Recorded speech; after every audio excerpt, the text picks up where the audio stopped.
जगत में प्रत्येक व्यक्ति को किसी ना किसी प्रकार की निर्बलता अवश्य होती।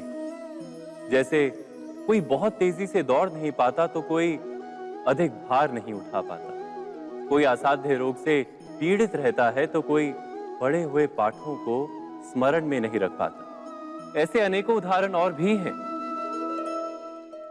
क्या आप किसी ऐसे व्यक्ति को जानते हैं जिसे सब कुछ प्राप्त हो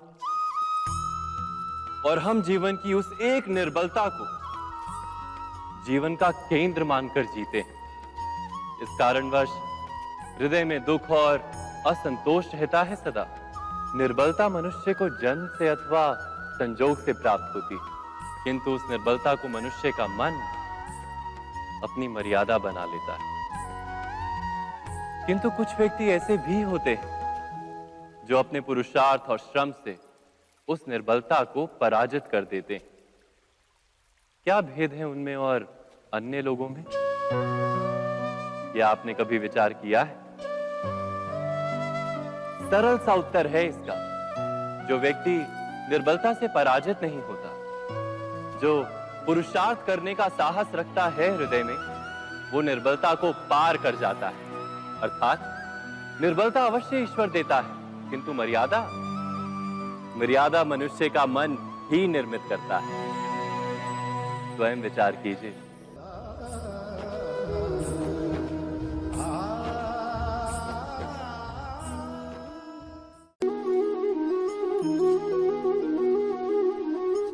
भविष्य का दूसरा नाम है संघर्ष।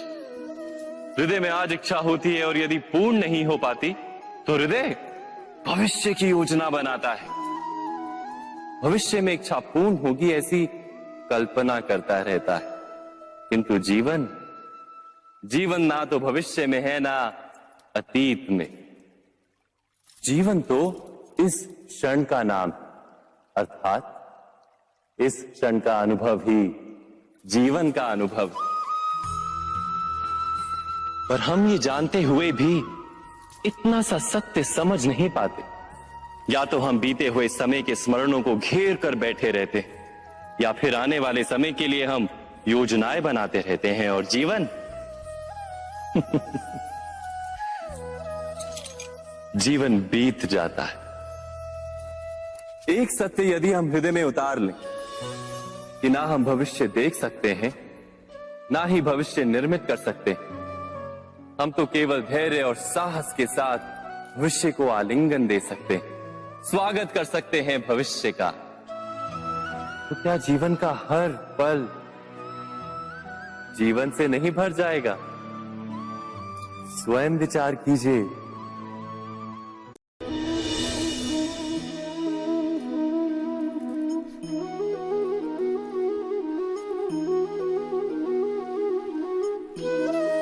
ज्ञान प्राप्ति सदा ही समर्पण से होती है, यह हम सब जानते हैं। किंतु समर्पण का वास्तविक महत्व क्या है? क्या हमने कभी विचार किया? मनुष्य का मन सदा ही ज्ञान प्राप्ति में विभिन्न बाधाओं को उत्पन्न करता है। कभी किसी अन्य विद्यार्थी से ईर्ष्या हो जाती है, कभी पढ़ाए हुए पाठों पर संदेह जन्मता है और कभी गुरु द्वारा दिया गया दंड मन को अहंकार से भर देता है। नहीं, क्या ऐसा नहीं होता?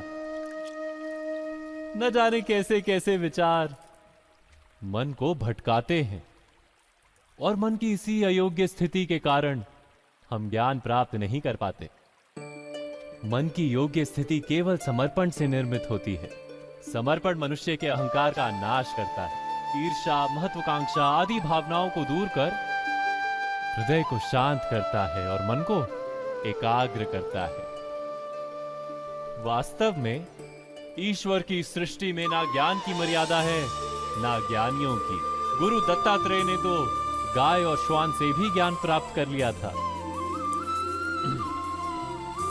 अर्थात विषय ब्रह्म ज्ञान का हो या जीवन के ज्ञान का या गुरुकुल में प्राप्त होने वाले ज्ञान का, उसकी प्राप्ति के लिए गुरु से अधिक महत्व है उस गुरु के प्रति हमारा समर्पण।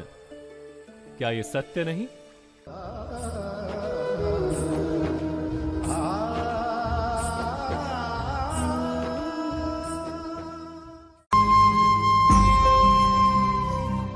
प्रत्येक मनुष्य के जीवन में ऐसा क्षण अवश्य आता है जब सारे स्वप्न, सारी आशाएं, सारे दृश्य ध्वस्त हो जाते हैं। जीवन के सारे आयोजन ही बिखर जाते हैं।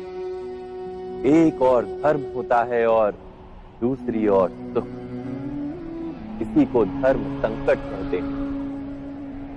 जब धर्म का वहन ही संकट हो और धर्म का त्याग ही सुख हो। विचार कीजिए, कभी किसी स्वजन के विरुद्ध सत्य बोलने का अवसर प्राप्त हो जाता है, कभी ठीक दरिद्रता के समय सरलता से चोरी करने का मार्ग प्राप्त हो जाता है, कभी किसी शक्तिशाली राजनेता या राजा के कर्मचारी का अधर्म प्रकट हो जाता है। सबके जीवन में ऐसी घटना बनती ही रहती है। अधिकतर लोग ऐसे किसी क्षण को धर्म संकट के रूप में जान ही नहीं पाते। हमें किसी प्रकार के संघर्ष का अनुभव ही नहीं होता। सहजता से सुख की ओर खींचे चले जाते हैं, जैसे मक्खी गुड़ की ओर खींची चली जाती। वास्तव में धर्म संकट का क्षण ईश्वर के निकट जाने का क्षण होता है। यदि हम संघर्षों से भयभीत ना हो, सुख की ओर आकर्षित ना हो, अपने धर्म पर दृढ़ रहे, तो ईश्वर का साक्षात्कार दूर नहीं।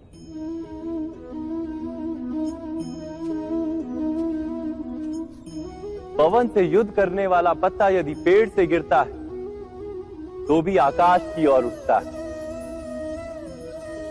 पवन से झुकने वाली घास वहीं भूमि पर रह जाती।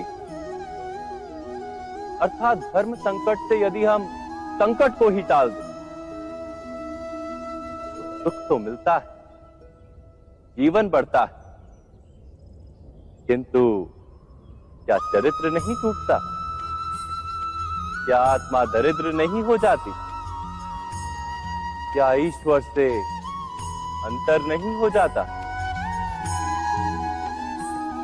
स्वयं विचार कीजिए। दो व्यक्ति जब निकट आते हैं तो एक दूसरे के लिए सीमाएं और मर्यादाएं निर्मित करने का प्रयत्न अवश्य करते हैं। हम यदि सारे संबंधों पर विचार करें तो देखेंगे कि इन सारे संबंधों का आधार यही सीमाएं हैं जो हम दूसरों के लिए निर्मित करते हैं। और यदि अनजाने में भी कोई अन्य व्यक्ति इन सीमाओं को तोड़ता है तो उसी क्षण हमारा हृदय क्रोध से भर जाता है। इन सीमाओं का वास्तविक रूप क्या है? क्या हमने कभी विचार किया? सीमाओं के द्वारा हम दूसरे व्यक्ति को निर्णय करने की अनुमति नहीं देते, अपना निर्णय उस व्यक्ति पर थोपते, अर्थात किसी की स्वतंत्रता का अस्वीकार करते हैं। और जब स्वतंत्रता का अस्वीकार किया जाता है तो उसका हृदय दुख से भर जाता है। और जब वो सीमाओं को तोड़ता है तो हमारा हृदय क्रोध से भर जाता है। क्या ऐसा नहीं होता?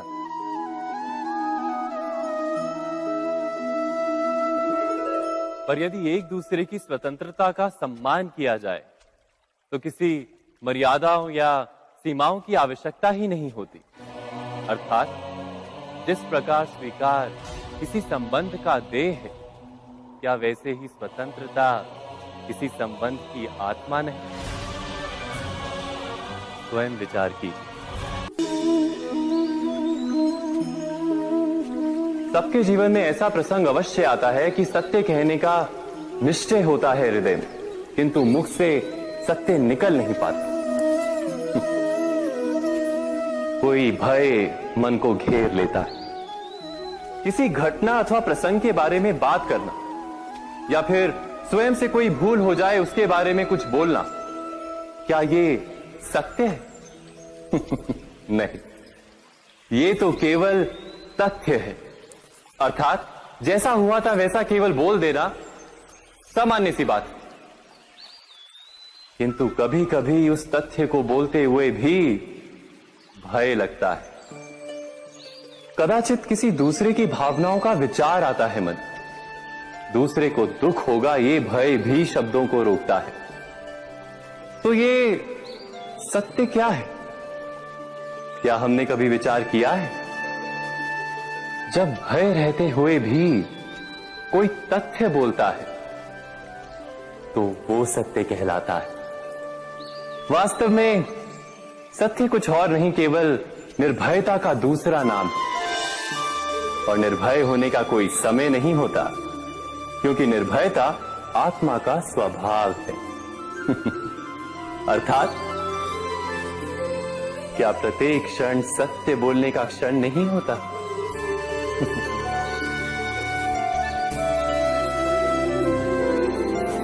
स्वयं विचार कीजिए।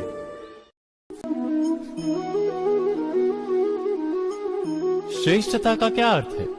श्रेष्ठता का अर्थ है दूसरों से अधिक ज्ञान प्राप्त करना। अर्थात मूल्य इस बात का नहीं कि स्वयं कितना ज्ञान प्राप्त किया, मूल्य इस बात का है कि प्राप्त किया हुआ ज्ञान अन्य लोगों से कितना अधिक है। अर्थात श्रेष्ठता की इच्छा ज्ञान प्राप्ति को भी एक स्पर्धा बना देती है। और स्पर्धा में विजय अंतिम कब होती है?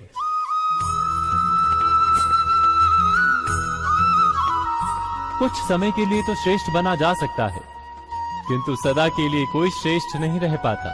फिर वही असंतोष, पीड़ा और संघर्ष जन्म लेता है। किंतु श्रेष्ठ बनने के बदले यदि उत्तम बनने का प्रयत्न करें तो क्या होगा? उत्तम का अर्थ है कि जितना प्राप्त करने योग्य है वो सब प्राप्त करना, किसी से अधिक पाने की इच्छा से नहीं, मात्र आत्मा की तृप्ति हेतु कुछ प्राप्त करना। उत्तम के मार्ग पर किसी अन्य से स्पर्धा नहीं होती, स्वयं अपने आप से स्पर्धा होती है। अर्थात उत्तम बनने का प्रयत्न करने वाले को देर अबेर सारा ज्ञान प्राप्त हो जाता है। बिना प्रयत्न के ही वो श्रेष्ठ बन जाता है। किंतु जो श्रेष्ठ बनने का प्रयत्न करता है वो श्रेष्ठ बने या ना बने, उत्तम कभी नहीं बन पाता।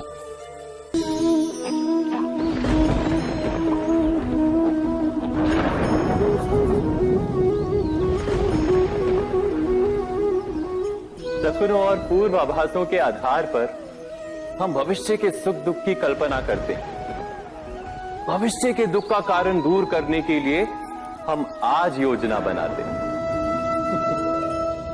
किंतु कल के संकट को आज निर्मूल करने से हमें लाभ मिलता है या हानि पहुंचती है, ये प्रश्न हम कभी नहीं करते।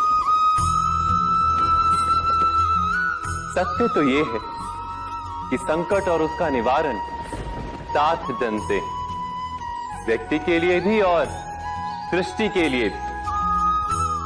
नहीं, आप अपने भूतकाल का स्मरण कीजिए, इतिहास को देखिए। आप तुरंत ही ये जान पाएंगे कि जब जब संकट आता है तब तब उसका निवारण करने वाली शक्ति भी जन्म लेती है। यही तो जगत का चलन है। वस्तुतः संकट ही शक्ति के जन्म का कारण है। प्रत्येक व्यक्ति जब संकट से निकलता है तो एक पद आगे बढ़ा होता है, अधिक चमकता है, आत्मविश्वास से अधिक भरा होता है, न केवल अपने लिए अपितु विश्व के लिए भी। क्या ये सत्य नहीं?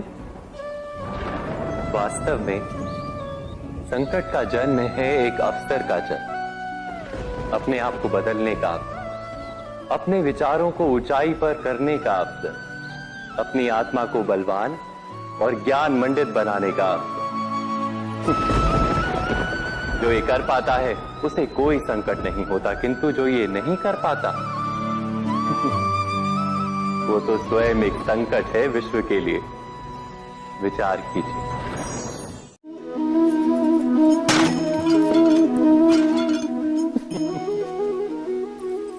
कभी कभी कोई घटना मनुष्य के जीवन की सारी योजनाओं को तोड़ देती और मनुष्य उस आघात को अपने जीवन का केंद्र मान लेता।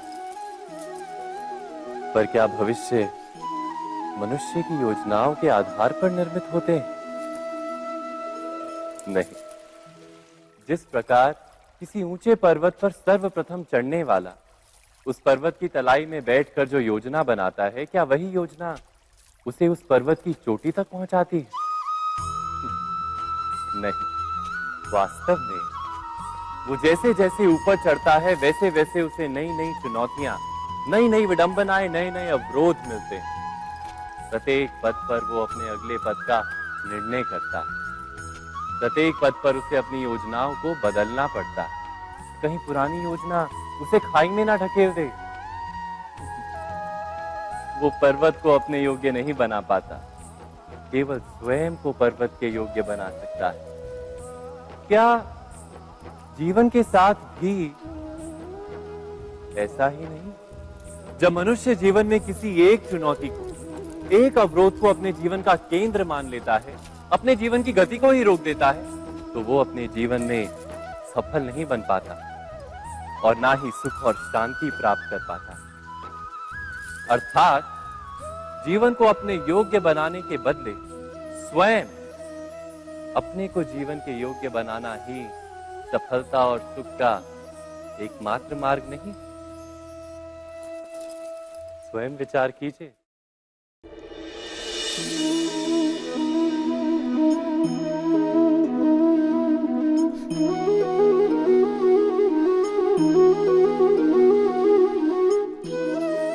जीवन का हर क्षण निर्णय का क्षण होता है। प्रत्येक पद पर दूसरे पद के विषय में कोई निर्णय करना ही पड़ता है और निर्णय अपना प्रभाव छोड़ जाता है। आज किए गए निर्णय भविष्य में सुख अथवा दुख निर्मित करते हैं, ना केवल अपने लिए, अपने परिवार के लिए भी, आने वाली पीढ़ियों के लिए भी।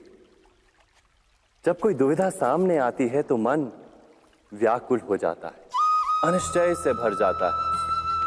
निर्णय का वो क्षण युद्ध बन जाता है और मन बन जाता है युद्ध भूमि।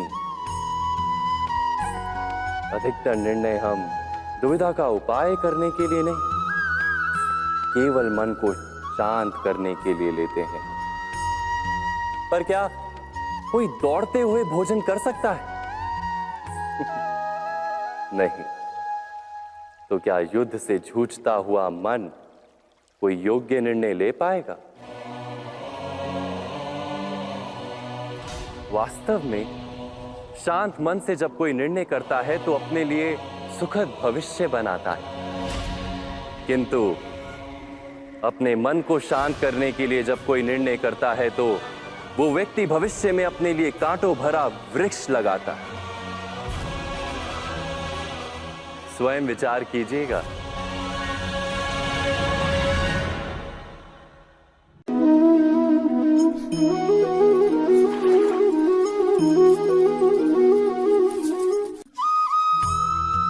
जीवन में आने वाले संघर्षों के लिए जब मनुष्य स्वयं को योग्य नहीं मानता, जब उसे अपने ही बल पर विश्वास नहीं रहता, तब वो सद्गुणों को त्याग कर दुर्गुणों को अपनाता है।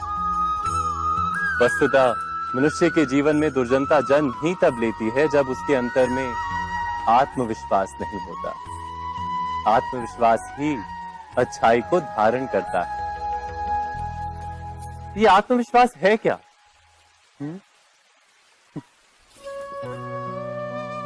जब मनुष्य ये मानता है कि जीवन का संघर्ष उसे दुर्बल बनाता है, तो उसे अपने ऊपर विश्वास नहीं रहता।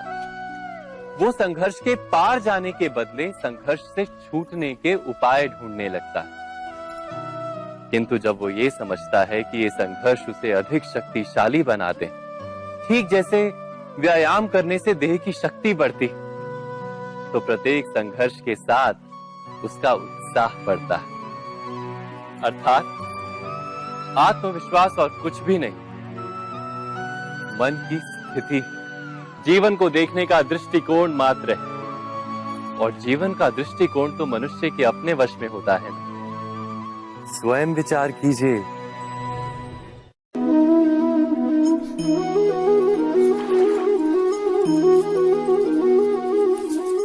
पिता सदा ही अपने संतान के सुख की कामना करते, उनके भविष्य की चिंता करते रहते। इसी कारणवश सदा ही अपने संतानों के भविष्य का मार्ग स्वयं निश्चित करने का प्रयत्न करते रहते। जिस मार्ग पर पिता स्वयं चला है, जिस मार्ग के कंकर पत्थर को स्वयं देखा है, मार्ग की छाया, मार्ग की धूप को स्वयं जाना है, उसी मार्ग पर उसका पुत्र भी चले, यही इच्छा रहती है हर पिता की। निस्संदेह उत्तम भावना है ये, किंतु 3 प्रश्नों के ऊपर विचार करना हम भूल ही जाते। कौन से प्रश्न? प्रथम प्रश्न, क्या समय के साथ प्रत्येक मार्ग बदल नहीं जाते? क्या समय सदा ही नई चुनौतियों को लेकर नहीं आता? तो फिर बीते हुए समय के अनुभव नई पीढ़ी को किस प्रकार लाभ दे सकते हैं? दूसरा प्रश्न, क्या प्रत्येक संतान अपने माता पिता की छवि होता है? हाँ, संतानों को संस्कार तो अवश्य माता पिता देते हैं, किंतु भीतर की क्षमता तो ईश्वर देते हैं। तो जिस मार्ग पर पिता को सफलता मिली है, विश्वास है कि उसी मार्ग पर उसकी संतानों को भी सफलता और सुख प्राप्त होगा। तीसरा प्रश्न, क्या जीवन के संघर्ष और चुनौतियां लाभकारी नहीं होती? क्या प्रत्येक नया प्रश्न एक नए उत्तर का द्वार नहीं खोलता? तो फिर संतानों को नए नए प्रश्नों, संघर्षों और चुनौतियों से दूर रखना, ये उनके लिए लाभ करना कहलाएगा या हानि पहुंचाना? अर्थात जिस प्रकार संतान के भविष्य का निर्माण करने के बदले उसके चरित्र का निर्माण करना श्रेष्ठ है, वैसे संतानों के जीवन का मार्ग निश्चित करने के बदले उन्हें नए संघर्षों के साथ जूझने के लिए मनोबल व ज्ञान देना अधिक लाभदायक नहीं होगा? स्वयं विचार कीजिए। मनुष्य की सबसे बड़ी दुर्बलता क्या होती है? सोचिए। धन, प्रेम, अहंकार। मनुष्य की सबसे बड़ी दुर्बलता होती है उसके रहस्य। चाहे आप कितने भी शक्तिशाली क्यों ना हो, कितने भी प्रबल क्यों ना हो, परंतु उसके रहस्य उसके नाश की चाबी होती है। इसलिए यदि प्रबल रहना है, शक्तिशाली रहना है, समर्थ रहना है, तो अपने रहस्य को किसी को भी ना बताएं, ना मित्र को और ना ही शत्रु को, क्योंकि समय पड़ने पर कब कौन शत्रु हो जाए ऐसा कहना संभव नहीं। विभीषण को रावण के अमृत कुंड का ज्ञात था, इसीलिए प्रभु श्री राम रावण का वध करने में सफल हो सके। इसलिए उचित यही है कि आप अपने रहस्य को स्वयं तक ही सीमित रखें। मनुष्य जीवन की परीक्षा में सफल होने के लिए क्या नहीं करता? वो परिश्रम करता है, दौड़ भाग करता है, और ये सब करने के पश्चात भी जब उसका काम नहीं बनता तो वो नकल करता है ना? तनिक लौटिए अपने बचपन में, स्मरण कीजिए अपने बचपन की स्मृतियों का। क्या स्मरण हुआ? विद्यालय में जब आप परीक्षा देने जाते थे तो क्या होता था? आप ना सही, परंतु कोई ना कोई सफलता पाने के लिए नकल करता ही था और उत्तीर्ण भी हो जाता था, है ना? परंतु जीवन की परीक्षा ऐसी नहीं होती। नकल करने वाला सफल नहीं होता। कारण विद्यालय में सबके प्रश्न पत्र एक होते थे, परंतु जीवन के प्रश्न पत्र और उनकी कठिनाई सबके लिए भिन्न होती, तो निश्चित रूप से उनके उत्तर भी भिन्न होंगे ना। इसलिए यदि आपको जीवन में सफलता पानी है तो नकल ना कीजिए, स्वयं के प्रश्नों का उत्तर स्वयं ढूंढिए और सफलता आपकी ही होगी। मनुष्य का जीवन हार और जीत विजय और पराजय, सफलता और असफलता के मध्य झूलता रहता है। आपके साथ भी ऐसा होता होगा, है ना? जब आप सफल होते हैं, किसी चुनौती पर विजय पाते हैं, तो मन प्रसन्नता से आनंद के उपवन में झूमने लगता है। और जब आप असफल होते हैं, तब मन दुख और पीड़ा के सागर में डूबने लगता है। परंतु वास्तव में सफलता और असफलता है क्या? तनिक ध्यान से सोचिए। ये केवल हमारी मनोस्थिति मात्र है। हमारी पराजय तब नहीं होती जब हमारा शत्रु विजय प्राप्त कर ले। हमारी पराजय तब होती है जब हम पराजय स्वीकार कर लें। हम असफल तब नहीं होते जब हम लक्ष्य न पा सके। हम असफल तब होते हैं जब हम प्रयास करना बंद कर दें। इसलिए प्रयास करते रहें और हार ना मानें, क्योंकि जिस दिन आप हार स्वीकारना बंद कर देंगे, जीत आपके चरणों में होगी।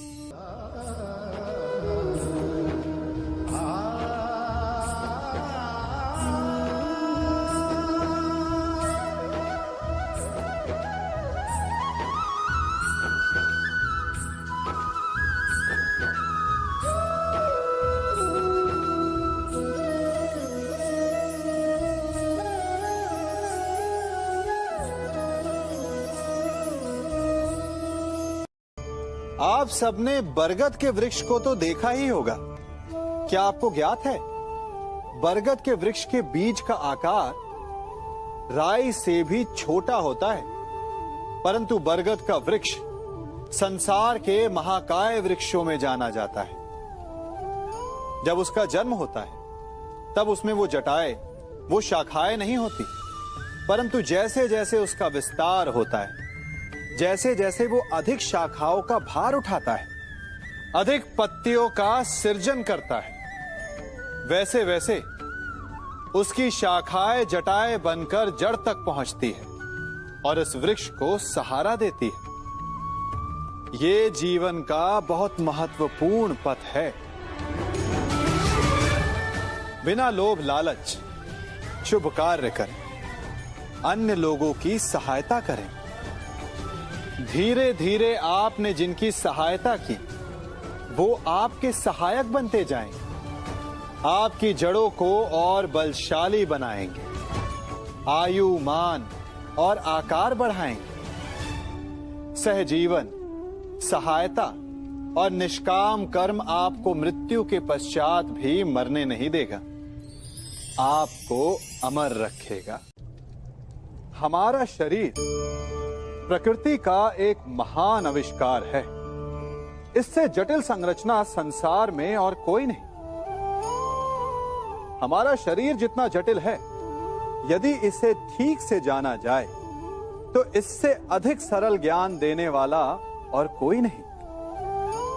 हमारे शरीर में 5 इंद्रियां होती हैं, जो हमें भाव, गुण और वस्तुओं का बोध कराती हैं।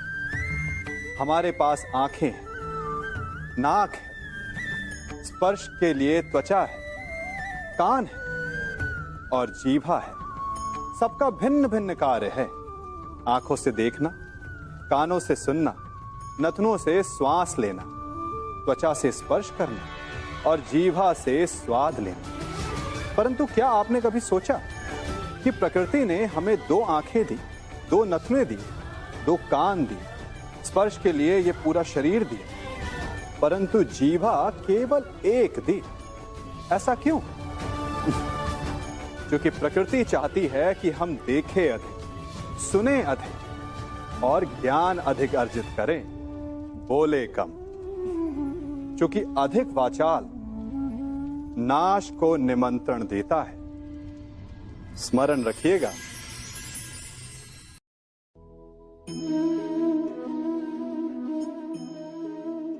ये सदा यही कहते आए कि यदि आगे बढ़ना है तो अपनों का साथ दो। सत्य कहते हैं, अपनों का साथ देना ही चाहिए। परंतु साथ देने से पूर्व ये अवश्य पहचान लेना चाहिए कि अपने हैं कौन। क्या अपने वही होते हैं जिनके साथ हमारा रक्त संबंध होता है, या अपने मित्र? अपने वो होते हैं जो हमें सद्कार्य के लिए प्रेरित करें, हमें आगे बढ़ाएं, हमारा साथ दें। और वो जिनका साथ देने से समाज का नाश, धर्म की हानि हो, वो सगे हो करके भी सगे नहीं होते। इसलिए जब अपनों की परिभाषा का चुनाव करें तो उन्हें अपना माने जो आपका साथ दे, उन्हें नहीं जो हमें अज्ञान के मार्ग पर ले जाएं।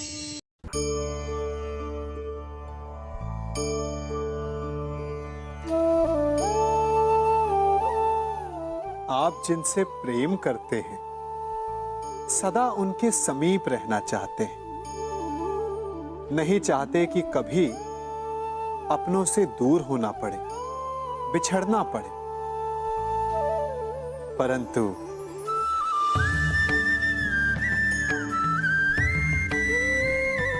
एक समय के पश्चात अपनों से दूर हो जाना उन्नति के लिए आवश्यक है। आप माता पिता हैं ना? यदि आप अपनी संतान के जीवन के हर पग पर उनका मार्गदर्शन करते रहेंगे तो आपकी संतान स्वयं मार्ग चुनना कैसे सीखेगी? मार्ग के कांटों से स्वयं को बचाना कैसे सीखेगी? इसीलिए एक समय के पश्चात अपनों से बनाई गई दूरी सदा लाभदायक रहती है। आज मैं आप सबको एक कथा सुनाता हूं। एक दिन प्रातः एक व्यापारी अपने घर से निकला। घर से निकलते ही एक बिल्ली ने उस व्यापारी का मार्ग काट दिया। व्यापारी घबरा गया, वो फिर से घर लौट गया और शुभ घड़ी की प्रतीक्षा करने लगा। और जब वो पुनः अपने घर से निकला तब वो वाहन जा चुका था जिससे राजा तक पहुंचकर उसे भेंट देनी थी। राजा को भेंट नहीं मिली। राजा क्रोधित हो गए। राजा ने उस व्यापारी का व्यापार बंद करवा दिया। इस कारण व्यापारी क्रोधित होकर घर पर अपनी पत्नी से लड़ बैठा। पत्नी अपने बच्चों समेत मैके वापस चली गई और उस व्यापारी के जीवन में यदि कुछ रह गया था तो केवल अंधकार। और इन सब का कारण वो उस बिल्ली को मानता रहा जिसने उसका मार्ग काटा था। ऐसा ही एक दूसरा व्यापारी राजा को भेंट देने निकला और उस व्यापारी का मार्ग भी एक बिल्ली ने काट दिया। वो व्यापारी तनिक घबराया, परंतु उसने आगे बढ़ना अधिक उचित समझा। राजा तक वो समय पर पहुंचा। उसने राजा को भेंट की। राजा प्रसन्न हुए और राजा ने व्यापारी को अपना व्यापार बढ़ाने की अनुमति दी, स्वर्ण आभूषण दी। जब व्यापारी घर पर पहुंचा तो पत्नी को आभूषण और अपने बच्चों को देने के लिए वस्त्र थे उसके पास। हर ओर प्रसन्नता थी। समझ रहे हैं ना? दोनों के साथ एक ही प्रकार की घटना हुई, परंतु दोनों की प्रतिक्रिया भिन्न थी। ऐसा ही हमारा जीवन भी है। हमारे जीवन में प्रारब्ध का अपना स्थान है, परंतु उससे कई अधिक महत्वपूर्ण हमारी प्रतिक्रिया, हमारे सोच का प्रभाव है। क्योंकि यही हमारे जीवन को आकार देते हैं। इसलिए अपनी सोच को सकारात्मक रखिए। आपका जीवन सदैव आनंदमय।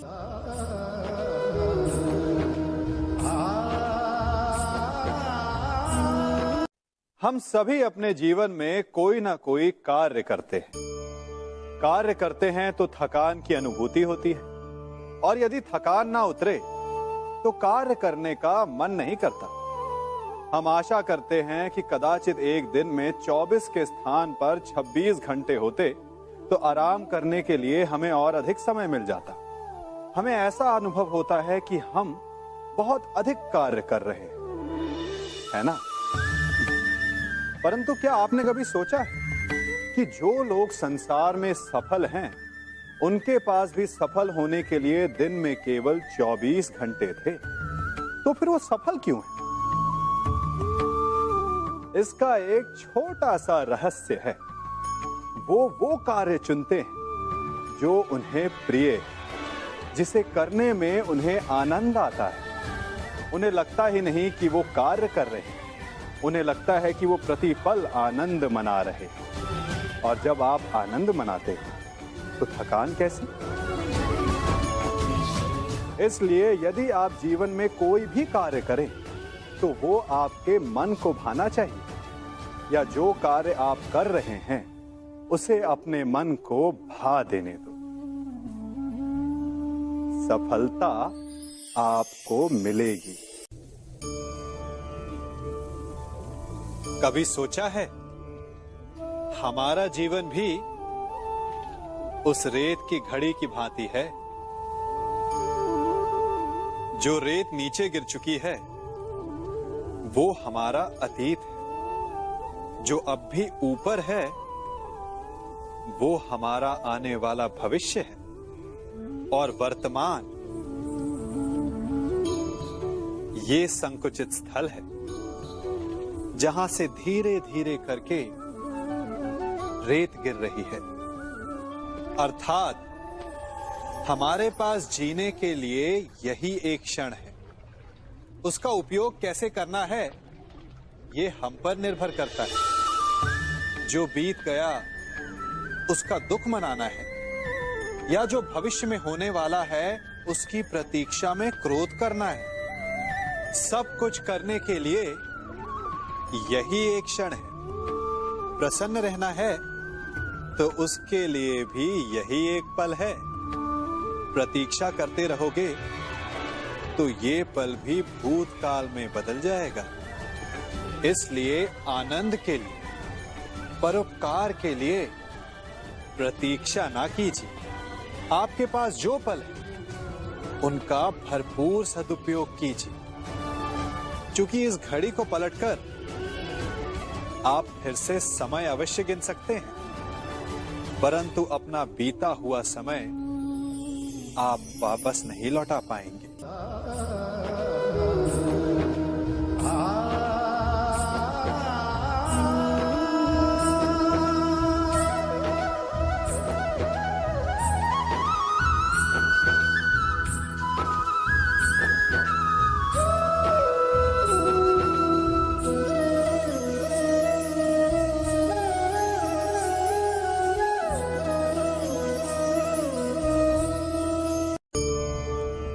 मनुष्य भी बड़ा विचित्र प्राणी है। अपनों से नीचे के स्तर के लोगों को वो हे दृष्टि से देखता है, उनका उपहास उड़ाता है, उनसे बार बार कहता है कि तुम्हारा कुछ नहीं हो सकता, तुम भविष्य में कुछ नहीं कर पाओगे। जब मनुष्य के पास धन, संपत्ति, मान होता है तो वो दूसरों का आदर नहीं करता, परंतु वो एक बात भूल जाता है कि उससे भी अधिक शक्तिशाली कोई अस्तित्व में है, और वो है समय। काल। काल अपना चक्र कब बदलेगा ये कोई नहीं जानता। समय अपनी करवट कब लेगा ये कोई नहीं जानता। कोयला भी समय के साथ साथ हीरे में परिवर्तित हो जाता है। इसलिए जीवन में कभी भी किसी का भी उपहास नहीं उड़ाना चाहिए।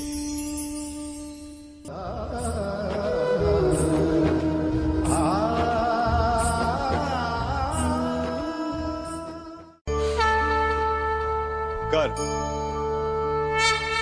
अभिमान और अहंकार, ये तीनों सुनने में एक जैसे लगते हैं, परंतु तीनों का अर्थ भिन्न होता है और परिणाम भी। तीनों का आरंभ प्रेम से होता है। स्वयं से प्रेम, परिश्रम हमारे मन में गर्व को जन्म देता है और सफलता अभिमान जगाती है। यहां तक ठीक है, परंतु जब ये भावना अहंकार बन जाती है तब वो समस्या बन जाती है, क्योंकि सबसे बुरा अंत अहंकारी का ही होता है। परंतु मनुष्य के लिए पहेली यही है कि पहचाना कैसे जाए कि अहंकार जग गया है और उसका दमन आवश्यक है। इसका उत्तर मैं नहीं, आपका मन देगा। जब तक आप स्वयं से प्रसन्न हैं, जब तक आप सबसे ऊंचा उठने का प्रयास कर रहे हैं, तब तक ठीक है। परंतु जब आपके मन में दूसरों को नीचा समझने का भाव आ जाए तो सावधान हो जाइए, क्योंकि यही अहंकार है जो वास्तव में आपको हीन कर रहा है।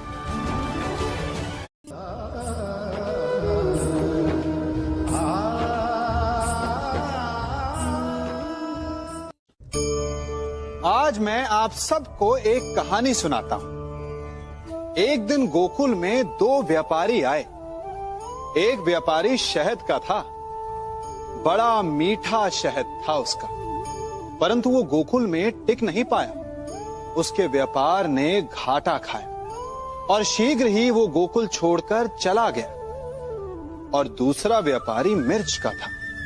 पहले दिन वो एक पोटली लाया और दूसरे ही दिन वो पूरी बैलगाड़ी भर कर लाया और धीरे धीरे पूरी मथुरा में उसकी धाक जम गई। मुझे बड़ा आश्चर्य हुआ, तो मैंने बाबा से पूछा कि ऐसा क्यों कि एक मीठे शहद का व्यापारी कंगाल हो गया और एक मिर्च का व्यापारी धीरे धीरे नगर सेठ बन गया। बाबा मुस्कुराए और उन्होंने कहा कि मीठी बोली बोलने वाले की तीखी मिर्च भी बिक जाती है और जो कड़वी बोली बोलता है उसका मीठा शहद भी नहीं बिकता। वाह, कितने उत्तम विचार हैं उनके, और उचित ही है। मनुष्य अपने जीवन में सदैव अपने वचनों से उठता है और अपने वचनों से ही गिरता है। इसलिए अपने जीवन में सदैव मीठी बोली बोलने का प्रयास कीजिए, आपका जीवन सरल हो जाएगा। मनुष्य की सबसे बड़ी दुर्बलता क्या होती है? सोचिए। धन, प्रेम, अहंकार। मनुष्य की सबसे बड़ी दुर्बलता होती है उसके रहस्य। चाहे आप कितने भी शक्तिशाली क्यों ना हो, कितने भी प्रबल क्यों ना हो, परंतु उसके रहस्य उसके नाश की चाबी होती है। इसलिए यदि प्रबल रहना है, शक्तिशाली रहना है, समर्थ रहना है, तो अपने रहस्य को किसी को भी ना बताएं, ना मित्र को और ना ही शत्रु को, क्योंकि समय पड़ने पर कब कौन शत्रु हो जाए ऐसा कहना संभव नहीं। विभीषण को रावण के अमृत कुंड का ज्ञात था, इसीलिए प्रभु श्री राम रावण का वध करने में सफल हो सके। इसलिए उचित यही है कि आप अपने रहस्य को स्वयं तक ही सीमित रखें।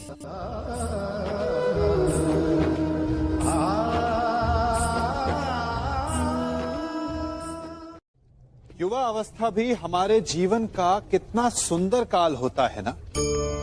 बाहु में बल, मन में कुछ बड़ा कर जाने की चाह, आंखों में भविष्य के सुंदर और कोमल सपने। और इसी अवस्था में मनुष्य के भीतर पनपता है प्रेम। किसी को देखकर उस पर मन मोहित हो जाता है और फिर मनुष्य अपना सब कुछ उस पर न्यौछावर कर देना चाहता है। फिर प्रेम की परिणति होती है विवाह में। क्यों? सबको अपने खट्टे मीठे संस्मरण स्मरण हुआ है ना।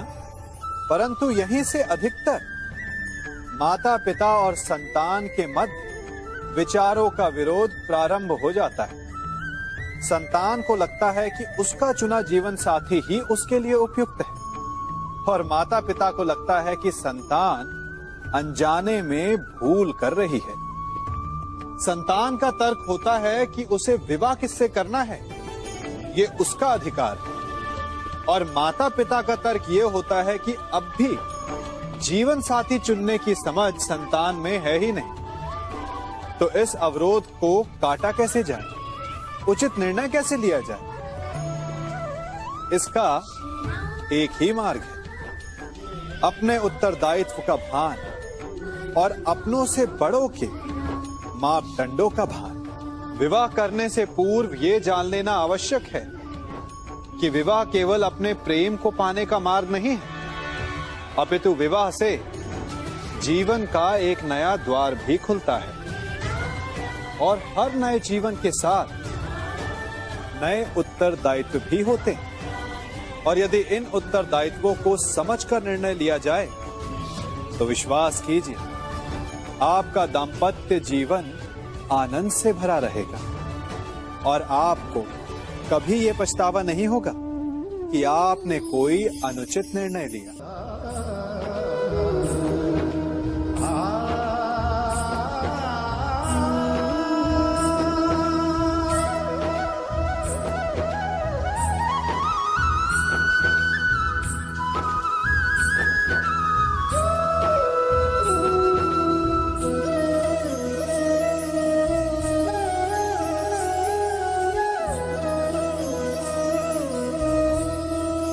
जब सागर का जल वाष्प बनकर उड़ता है तब वो हमें दिखाई नहीं देता। मेघ उस जल को अपने भीतर छिपा लेते हैं, लंबी यात्रा करते हैं, प्रयास करते हैं कि वो जल सदा उनके भीतर छिपा रहे, परंतु जब वायु का वेग उन्हें उड़ाकर किसी पर्वत से ले जाकर के टकरा देता है, तब उन मेघों को बरसना ही पड़ता है, क्योंकि यही नियति है, यही प्रकृति है। क्योंकि जल को सागर में जाकर मिलना ही है। ठीक ऐसा ही हमारे साथ भी होता है। हम सत्य को अपने मन के मेघों में चाहे जितना छिपाने का प्रयास कर लें, परंतु समय की आंधी उसे वास्तविकता के पर्वत से ले जाकर के टकराकर हमारे समक्ष ले ही आती है। जिस भय के कारण आप सत्य को सामने नहीं लेकर आना चाहते, एक दिन वही भय हमारे समक्ष आकर खड़ा हो जाता है, और फिर हम लाचार हो जाते हैं, क्योंकि हमने उस भय का सामना करने की तैयारी नहीं की होती। इसलिए सत्य से भागे नहीं, उसे छिपाए भी नहीं, उसे स्वीकार करें। भविष्य की बड़ी विपत्ति से बच जाएंगे।